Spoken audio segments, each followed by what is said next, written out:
好，繼續帶觀眾朋友來看懂這場中東戰事。如果你把中東的戰爭拆開來看本質的話呢，其實就是針對荷姆茲海峽的一個控制權了。那現在局勢呢，已經正在反轉。我們來看美國原本想透過封鎖阿曼灣呢，可以來實施對伊朗的這個施壓，並且解除對荷姆茲海峽的封鎖。但是現在發現美軍有點是打不進去，封不住，然後伊朗的石油呢，這個生意還繼續做，並且是之前大家討論的這個要過此路留下買路財這個事情啊，已經真正發生了。第一筆的這個通行費呢，已經是進賬了。那另外呢，華盛頓郵報還指出美軍如果想要清除這個水雷，可以啊，但你要清多久？不好意思6個月，也就是半年的時間。這6個月一拖，期中選舉還有選嗎？這個我們先打個問號。這讓川普氣得跳腳，現在下令美軍是你一旦發現敵軍任何的布雷單位，你就給我先打掉，先擊沉就對了。那軍事方面，我们來看一下，美軍現在有3套傳出攻打荷姆茲的方案，我們陸續來看。方案1就是全面掃雷嘛，然後長刀紅箭，但我們剛剛提到要清這個6個月，耗時這麼長，風險又高，而且伊朗你繼續清我繼續布嘛，大家呈現一個你爭我家的一個消耗戰。方案2用空襲壓制伊朗的沿岸，就是去轟整個伊朗那些穿梭在那些洞穴裡面啊，幹嘛的？但是呢，這個問題也是它無法完全確保這個方案能夠奏效，然後每一顆飛彈都是納稅人的錢啊，你這樣轟是打一個無底洞嗎？而且伊朗繼續用不對稱攻擊跟你耗。第3就是滲透跟情報戰，這個當然就很吃整個美軍還有整個這個以色列摩薩德的情報能力，就是要趁在停火期間摸清楚他們的手法，包括剛才我們前一節講到的，現在以色列一直在想說想對小哈米尼下手，但他究竟是不是活着的，我們都還不知道。所以伊朗的幽靈部隊的位置在哪裡，還有美軍的精準打擊這些關鍵節點，那問題就是我們不知道美國跟以色列對於伊朗現在內部究竟裡面有沒有內訌，究竟小哈米尼是死是活，所有的風險的問題現在都還沒有鋪上台面，這個都要持續的觀察。所以，我們先請教一下酈將軍川普下令看到伊朗的布雷單位，你就給我打就對了，反映出美軍其實他們非常忌諱這個水雷戰。還有我們剛剛說荷姆茲海峽這3套方案裡面，你覺得真的有可行性的嗎？還有哪一些是一聽就覺得太離譜了？美軍這3套攻打荷姆茲的方案，我先這個懷疑，就是美軍這3套方案到底是要封鎖荷姆茲海峽，還是要開放荷姆茲海峽？你要先弄清楚你的作戰目的，才能擬定你的行動方案嘛。那原來這個人家伊朗已經同意開放荷姆茲海峽，只針對你美國跟以色列的船只來實施，不讓你美國跟以色列船只經過，其他國家他都願意讓你走。現在在封鎖荷姆茲海峽了，反而是美國但是美國講的也很那個，他只封鎖伊朗，所以現在這個這整個荷姆茲海峽情勢確實很弔詭到底是誰在封鎖這條海峽，造成全世界能源的這種出這個大的斷供那我們看美軍如果說這3個方案很明顯看得出來，它的目的是要開放荷姆茲海峽，讓這個波斯灣裡面的船可以自由的進出。可是我覺得這3個方案對美國來講都非常的吃力。首先你要掃雷，對，就是掃雷。那美國之前川普有講。他已經對這個伊朗的布雷艇來實施攻擊，而且他數據已經講出來，我打沉了28艘。我想說，川普自己之前有講過這種話，可是他講完這種話以後，我們發現伊朗的布雷艇有多少艘？上百艘，你打成28艘，對他來講的話是平常講是不痛不癢。而且最擔心的是，這個如果說你逼到他最後，他不是用軍艦，他隨便用漁船去布雷那更糟糕了。為什麼？因為漁船布雷的話，他就布一般性的漂流式水雷，那到處飄，會飄到哪裡去不知道。如果說是用軍艦布，它還可以布這個感應式，或者是有這個沉底式的水雷，那可能後續要清雷還比較簡單。他如果說你逼着他漁船到處亂丟的話，那以後要清起來，我覺得那更困難。第二個我們看美軍有沒有能力掃雷美軍掃雷有4艘，原來在荷姆茲灣有4艘的這種掃雷艇，但是這4艘都已經退役了，今年1月份退役的。然後現在改成他說要用濱海戰鬥艦，那濱海戰鬥艦你要改裝才能夠擔任掃雷任務嘛。而且這個濱海戰鬥艦到底能不能夠適合掃雷，其實還是一個疑問因為它如果說是金屬船身的話，可能我覺得對他自己本身就會造成危險。掃雷艇通常以前是用木頭的，要不然現在要不然就是玻璃纖維的，減少它磁性的感應。那第二個方案，他說空襲壓制，你知道伊朗現在我剛剛講了，他的船只都是在沿岸裡面躲在那個這個岩縫，或者是挖了山洞躲在裡面。那甚至有一些是漁船改裝的，那船艇的数量都很小，你用雷達看，可能它跟海浪的波浪你很難去辨識。所以你這個我們現在講起來好像看地圖只有一小段，但是你現地去看哈，那200-300公里，你飛機、你的无人機在這個地方是不是能夠偵測到每一艘那麼小的一艘的這種布雷艇或者是小船？我覺得也很難，更遑論說你要用飛彈去打它了。那等於又用大炮打小鳥，那確實是很浪費的。所以我覺得你空襲制壓可能也很難。那你首先要發現目標嘛，你發現不了目標，你怎麼去空襲？那再來我們講滲透跟情報戰。當然，滲透情報戰，我覺得美軍很明顯的這一次跟伊朗的作戰，很明顯，我認為他情報很嚴重的誤判。怎麼講很嚴重的誤判呢？我們現在大家都這個全世界人都知道一件事情，美軍的彈藥已經消耗的 over 了，原來超過他預期的。如果說川普剛開始一定有得到相關國防部跟他提供的情報，然後規劃作戰步驟、作戰構想，然後敵軍的情形有多少目標要打擊，我用多少導彈，我想這是作戰之前一定會有的計劃，不是隨便亂打。那時候，所以川普才會講說4天結束戰爭，後來又說2個禮拜結束戰爭。因為他原來預估說是敵人伊朗有多少個導彈發射陣地，或者是他的這種指揮所或者無人機的位置，他很精準的研判到，他認為他用這些導彈大概500枚的戰斧型巡弋導彈就可以折服讓伊朗投降。但是事實上，他現在打了幾千枚的戰斧型巡弋導彈，伊朗還是沒有投降，而且還有很多目標沒有打到。他這個導彈從挖又從洞窟裡面或者這個土堆裡面又挖出來，代表着什麼？代表就是說，美國跟以色列當初摩薩德跟 CIA 在這個地方很嚴重的情報收集，有很嚴重的誤判。到底敵人有多少個？伊朗有多少個目標要打擊的？或者是這些目標是怎麼樣能夠摧毀的？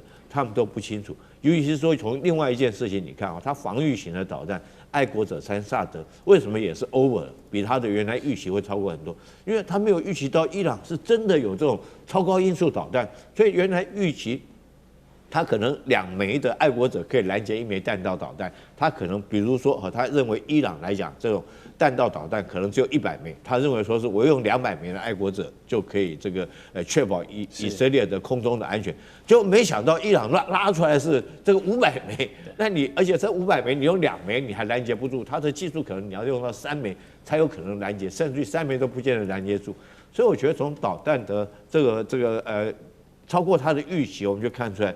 美國在這次行動之中，一開始他應該是情報誤判很嚴重。當然了，他想說用滲透，可是我覺得這個以現在伊朗這場仗打了已經這個40幾天了，你是不是還能夠如你預期的？因為伊朗自己內部也在抓內鬼嘛，那你還可不可以抓到多少個內鬼？你的滲透方式還可以得到多大的一個效果？我覺得都可以打上一個問號。是。好，荷姆茲海峽不只是能源的要道呢，現在也變成了伊朗的金雞母。因為伊朗的國會副議長證實了，首筆通過荷姆茲海峽的過路費呢，已經正式入賬了，而且收費的形式是採取外匯的現金加上伊朗本地的貨幣里亞爾這樣的混合支付。好，收這個過路費，這門生意有多賺啊？市場就有預估呢，如果以每艘船200萬美元來計算呢，每天放行150艘就好，這樣的年收入呢，這條水道就可以收到1100億美元。你要知道，這1100億可以佔伊朗多大的 GDP 了？而且這個是永續產業啊，只要水道有水，這個生意可以一直做下去，多爽！那我們從這個伊朗第一筆通行費入賬行為來看，現在國際的航運是要承認這樣的一個規則，已經默認了嗎？而且水道的過路費可不可以幫助伊朗我們來賺一些現金流，繼續跟美國死耗下去？我從水道來收戰爭的費用，然後呢繼續來支持我造武器、買武器，然後跟美國這樣耗下去。教授，你覺得會靠這個水道越打越有錢嗎？我認為這只是伊朗的權宜之計，這是他的一個戰略手段，讓美國盡早偃兵息鼓，不要再打了。我這一個，如果繼續這個伊朗戰爭還有這種緊張的狀態還要再持續，那我就收錢。是，如果那這暫時告一段落，那我就恢復到常態。這是他的一個戰略手段，他在這邊有做運用。然後我們剛剛看那個掃雷的效果怎麼樣？我認為掃雷的效果，美國要保持絕對的海權優勢才可以哦，要不然這個伊朗的革命衛隊的這些我們講的小型的快艇，上面的話都有一些甚至一些反艦飛彈呢。那這樣呢，還有它的山洞裡面的地對艦的反艦飛彈，那美國在這方面有沒有辦法保持絕對的海優？我認為美國在上面是有困難度的。因為畢竟這是那個美國是他的客地，但是伊朗是他的在這個地方是他的主戰場，所以不一樣。那這樣的話，那一定要有護航兵力，但是美國這護航兵力會不會受到伊朗洗腦？絕對會。所以美國要去掃雷，而且波斯灣呢，總共23萬平方公里，算相當大的水域。這個水雷在什麼地方？您知道嗎？那就要掃雷，所以我們就會說曠日費時，要半年，因為它要耕田，你不能漏掉個地方，你漏掉了3、5枚，那你沒掃完吶、啊，還有3、5枚在那邊撞來撞到還得了？是這樣，也過於這個海域過於龐大。那我認為伊朗它為什麼等到恢復到戰前這個平常狀態的時候就不收錢了？因為這個收錢的理由就沒有了。對，那如果要收錢，那紅海，我們知道紅海啊最窄的地方才23公里。如果島嶼用進去，那最窄就3公里，因為上面有島，什麼7兄弟島都在那個地方。那你要怎麼樣去要求呢？所以我認為還有一個我們講的馬六甲海峽，在新加坡旁邊那個菲利普是水道，最窄的地方就2.8公里，我們算3公里好了。那他說我也要收錢，对不对？這個是我的應該對呀。所以我認為這個在國際法、國際海洋法公約，對大家沒辦法解釋，因為這是國際水域。那大家那英吉利海峽說，我英吉利海峽我也要英國我也要收錢，是這個狀況。所以我要認為這個只是一個暫時的狀態，恢復到常態那就另當別論。但是美國在這一方面也受到伊朗這方面的壓力，因為伊朗他會按照這個國別來要收還是不要收，要收多還是要收少，這是由伊朗在決定。這是伊朗一個戰略施壓，回到美國身上。了解。好，特別時期用特別方法，所以伊朗這個收通路費的戰爭才能發到什麼時候？我們要持續觀察。當然呢，這對美國來說不是一個好消息。那 CNN 還指出呢，伊朗的原油持續現在在運送到最大的買家中國大陸的手上。4月以來呢，他們每天運送的石油大概是98萬5千桶，要知道是將近100萬桶的數量了。航運公司就分析說，美國雖然封鎖伊朗的港口，然後擾亂他們的石油生產，但是沒有真正去摧毀這套體系。甚至美國財政部長貝森特還延長了伊朗的石油豁免，就證明美國的經濟制裁是玩假的嘛？因為我表面上要封死你，但我還是讓你繼續把石油賣給中國大陸。那可能也是為之後的這個川習會留一絲面子，我不知道，但是有可能有這樣的考慮。好，伊朗現在的現金要持續回血。而且這個案例一出，就像剛才我們教授講的，會不會馬六甲海峽、英吉利海峽那所有的海峽都要占地為王，所有人要開船過來，我都要跟你收費？這不是天下大亂了嗎？所以呢，如果都來搞保護費這一套，議員你覺得有可能嗎？這個印尼所謂要效仿的1天就被否決了，對吧？印尼的財政部長剛提議說，我們也可以來搞收費，24小時之後，對吧？然後他們自己國家的外交部長就親自出來否決，所以充分說明了在荷姆茲海峽的收費是極難複製到其他的地方的。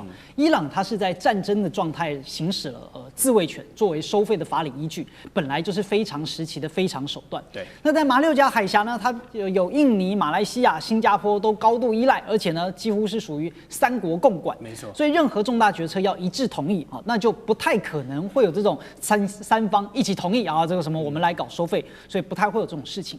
那我們要回過頭來看到說，這個目前的川普，他完全是自我打臉，而且呢更加證明了陷入了騎虎難下的局面，對吧？貝森特馬上宣告說，我們還要再延長30天。對啊，1周之前才信誓旦旦的說不會延長。對，那不過呢，因為川普他口也不是第一次了，總而言之，每一次都是差不多的，先放狠話啊，給最後通牒，之後呢，最後通牒再繼續延長，再放狠話，然後再延長。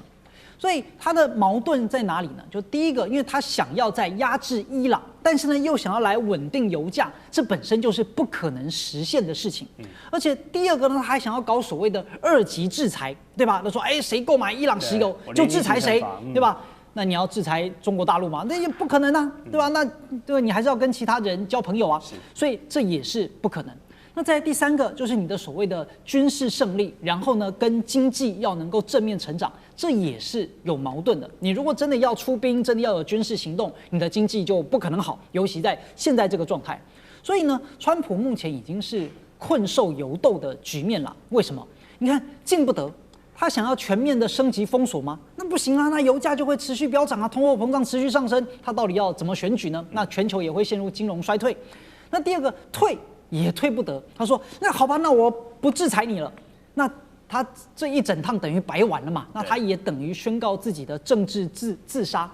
那拖着呢？你看現在就是拖着，但是拖也拖不起，因為維持現狀，你看那他每天的國債利息哇這麼高，然後債台高築，然後目前等於全球的金融跟經濟幾乎每天呢就取決於川普的一張嘴上。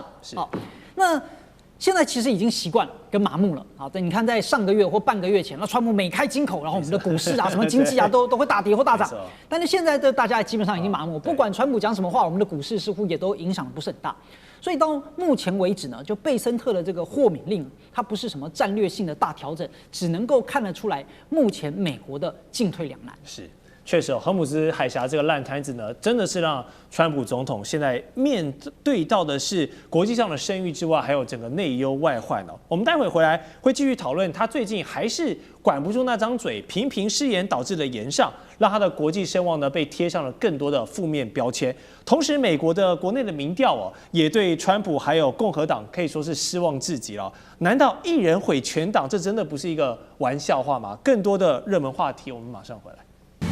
地缘政治、美中之爭、戰略價值、強權崛起、小國生存，現在與未來洞悉事件走向，掌握世界脈動，全球觀點盡在環球大戰線。